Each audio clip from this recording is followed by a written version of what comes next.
This right here is one of, if not the most important moment of your life. Right here either marks the end of the line for you could put an end to it right here, or it can be a new beginning of further expanding your knowledge. See where life takes you and what it has to offer you in return. Or you can shield yourself from that reality for just a few more years, with a little bit of generational debt mixed in there with it. I've recently had to go through this experience myself, met with this crossroad where everyone was telling me, no, come this way. Take this path. It's been laid out in front of you. All your friends and family have taken this path, so therefore it must be alright. Or I could take the unknown route, which looks a lot like an empty hallway that you can't see the end of, where no one knows what's gonna happen to you. There could be vast riches and wealth waiting for me years down the line, or I can end up broke for the rest of my life. I could also be met with my dreams coming true and living the life I desire, or I may end up dead in an alleyway. We don't know what's gonna happen when taking this route. That's why everyone typically goes down the safer one. But at the end of the day, it's still your choice where you take your life. Whether you want to take that plunge into the unknown and see just how far the rabbit hole goes,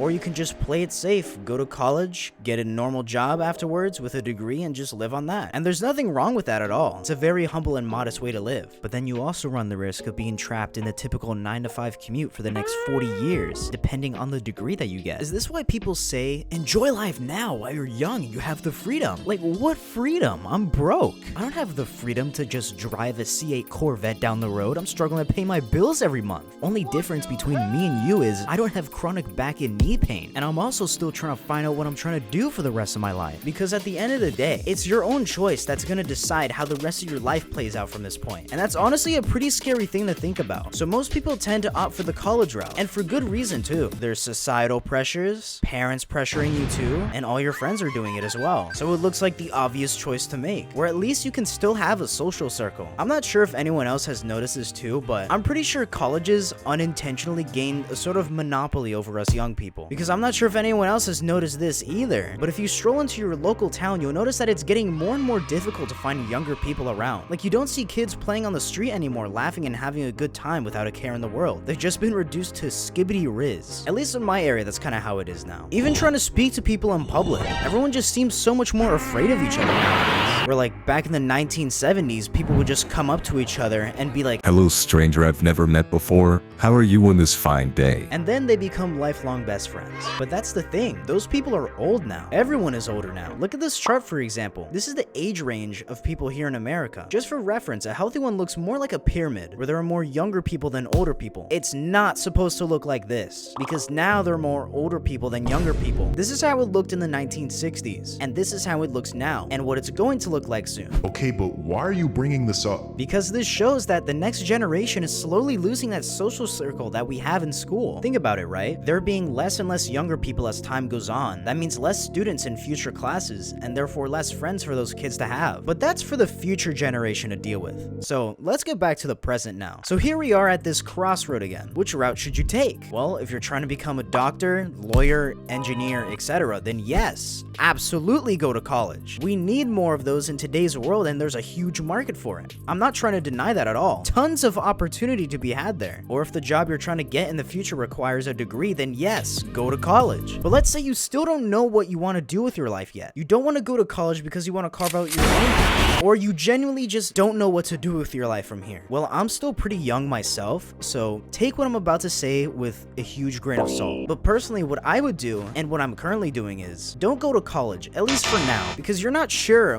what you're doing yet. But shouldn't I go anyways just so I have the experience and don't have to spend years later getting that education? Well, I mean, you can do that. However, I personally wouldn't, because by the time you actually figure out what you want to do by the end of that 4-year course, because that's the average time people spend in college, you may be $40,000, $60,000, or maybe even over $100,000 in debt, assuming you didn't have a scholarship. Now you'll be paying that debt for 20, maybe even 30 years. Some people even for the rest of their lives. Like, this is serious money. I'm not joking. The other day I was at work, right? And these people came in and gave a presentation on why we should set up our 401ks, which is a very valuable thing. And the guy that was giving the presentation said to us that he had finally just paid off his student loan debt from when he was in his 20s. He is 72 years old now. And I was just in shock. Really? Some people pay that every month for almost 50 years? Like, I thought it would have been paid off way sooner. But no, there it was, that many years later, still sapping his money away every month. And yes, I'm aware that that it was most likely a master's degree in something valuable, but to my mind, that's still just absurd because it feels like most people are just pressured into it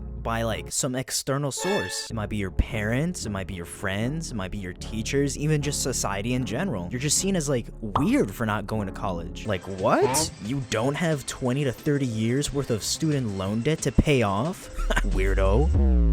Yes, I like and enjoy being debt-free. Is that like a bad thing? Isn't that what you're working towards, trying to pay it off so you can not have it anymore? So instead, what I'm doing, and what you could do too, I mean, I'm not like a financial guy, so you can like take this with a grain of salt. Get a normal job so that you have money coming in. Let's say you land a 30K a year job, or you get like a factory job, which can offer insane hours. You start off at 15 an hour, let's say, because that's the average. Let's say you work 8 to 10 hours a day for 4 years straight, minus weekends, so that's 261 days a year. And maybe over that 4-year span, you get a raise or a promotion, which is very likely to happen, or maybe even some overtime hours in the mix. So 10 hours a day times 15 an hour, you get $150 a day, times 261 days a year, and now you have $39,150 after 1 year, times 4 years, and now you have over $156,000 in your bank account. Realistically, you can't just keep all this money due to life just happening, so assuming you still live with your parents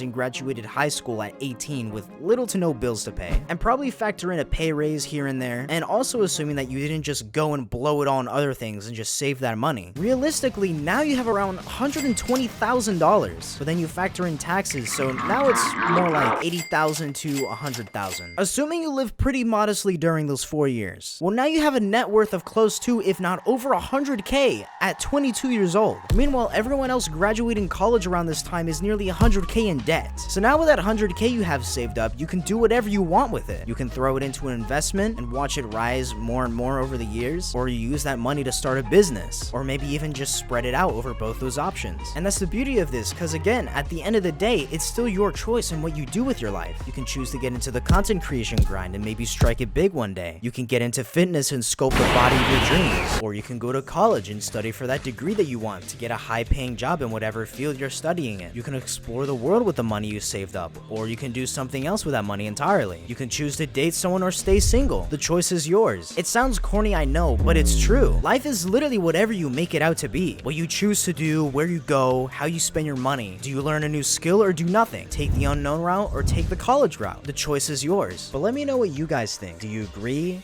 Disagree? Did this help you at all? Think this is genius or really dumb? Let me know in the comments, because I think this would make for a really great discussion. Michigan!